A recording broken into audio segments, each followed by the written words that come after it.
She walked away, but she looked over her shoulder to answer playfully, "Yes, I am. Just don't forget it." Tess quickly explained the addition to Esperanza, who merely nodded and went to set another place at the table. She couldn't imagine why Brad had invited his best friend to join a tourism business meeting. Justin Dillard was a lawyer by trade, so perhaps there were legal matters to be considered. Nevertheless, Justin was always a pleasure to have at their table. Tess also figured it did the man good to be around other people. His wife had been killed only 4 months earlier in a car accident. Justin had been devastated, and had it not been for his active role in the church, Tess was certain he would have locked himself away in his grief. "Tess, you look wonderful," Brad's supervisor Mel Gromit declared. "But then you always do." Tess smiled. The man was old enough to be her father, yet she knew him to be married to a woman at least 10 years her junior. "How are you, Mel?" "I'm hitting 4 under par, and making a fortune on those technology stocks Brad clued me in on," the man replied with a devious twinkle in his eye. "Now, if I could just get this deal wrapped up tonight, I could take Kelly to the Keys for the weekend. She's been dying for a little excitement." Tess nodded, imagining the shapely wife of this aging business executive prancing about one nightclub after another while Mel struggled to stay awake past 10. "If you'll excuse me, Mel, I have to check on dinner." Tess hurried away before the man could reply, and rolled her eyes heavenward at the thought of spending the entire evening with him anywhere nearby. But worries about having to keep company with Mel soon faded as the evening progressed. Justin arrived with a bouquet of flowers for Tess and a new tan, which suggested he'd spent some R&R time at the beach. With Justin to her left and Bartolo Asnar on her right, Tess found herself pleasantly occupied. She learned all about Asnar's Cuban and Spanish background, as well as his avid interest in building a retirement community on some newly held property to the north.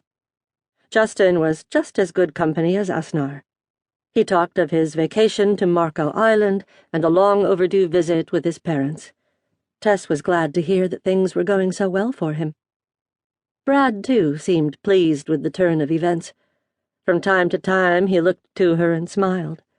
He seems so content, she thought, almost as if their inability to conceive had never been an issue. The weight of that reality suddenly weighed heavy on her shoulders. Smiling tolerantly as Justin related some amusing story about jellyfish, Tess struggled to take her thoughts captive. This dinner was important to Brad, and she didn't want to ruin it for him by appearing less than happy and full of confidence. When dinner concluded, and Esperanza and Tess had cleared away all but the coffee and dessert, the men got down to discussing the details of their business. Tess knew very well how these things could go into the wee hours of the morning, and so after paying Esperanza, she dismissed the woman and saw to the final kitchen work herself. "You are not interested in what we stuffy old businessmen have to say?" Asnar questioned as he came up behind Tess unannounced. She turned and shook her head. "There's always some new angle to Brad's work in tourism. I'm sure to hear all about it after the meeting concludes." "I had hoped we might speak more on your business," Asnar replied. He waved Tess off when she offered him coffee. "I would very much like for you to consider a proposition I'd like to make." "Related to your planned retirement community?" "Somewhat," he replied. "You see, not only would I like for you to help me arrange clientele for the community, but I'd like to propose an expansion of your business." Tess cocked her head back a bit and raised a brow in question. "An expansion?" "Yes, I realize you currently run everything out of your home, but I would like you to consider allowing me to invest in your business and see it grow. I have the perfect rental property that would make a wonderful location for your business and allow for additional staff." "I like working out of the apartment," Tess replied. "I don't want to keep hours and answer to someone else." He chuckled. "I would imagine you are already answering to a great many someones in dealing with your numerous newspaper ads. Brad was saying that you often get